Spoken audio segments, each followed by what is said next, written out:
So MGK is coming out with a guitar that looks more ridiculous than I do. And as you can see, it's in the shape of a razor blade. It's actually, it makes me think of that Judas Priest album cover. Like, I can't remember what that thing is called. And to be honest, I'm not really into the looks of guitars. That doesn't really factor in my decision if I'm gonna buy a guitar, but this is, it's just kind of like, who's gonna buy this? And you think that maybe it's like, okay, maybe this is a little bit too much on the nose, but it's like, I'm so edgy, I need a razor blade guitar. I mean, is that the reason for picking a shape like this? I can't think of anything, other than that, which is, it's pretty lame. So let's just look at some of the specs of the guitar, and it has a graphic nut in here, and it's supposed to be, it says more harmonically rich, but, and that may be true, but I've always known a graphic nut just to be kind of like, the strings won't catch on it as well. It just kind of makes it slide easier. I didn't know what makes it sound better. If you guys have experience, let me know if you ever had a nut that made it sound better. That sounded really weird.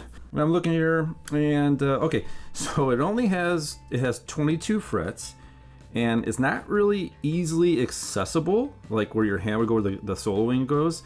And I don't know, maybe they're just saying that this guitar is not meant for those people who are more technical, meaning like, a shredder or a solo artist, which kind of says something about the guitar or the people he's targeting. Not that there's anything wrong with it. Not that there's anything wrong with it. So maybe the design takes precedence over the functionality of it. So we look at a different guitar in the same price range, this one right here.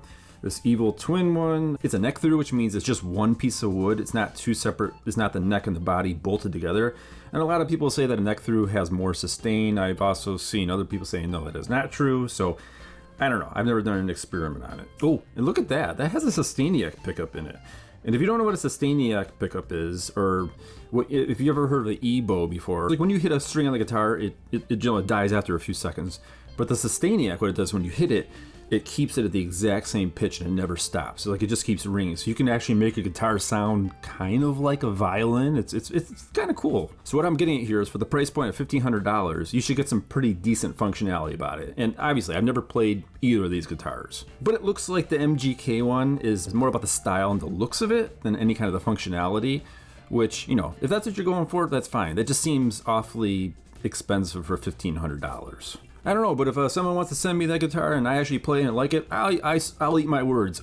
I will tell you if it's good or not.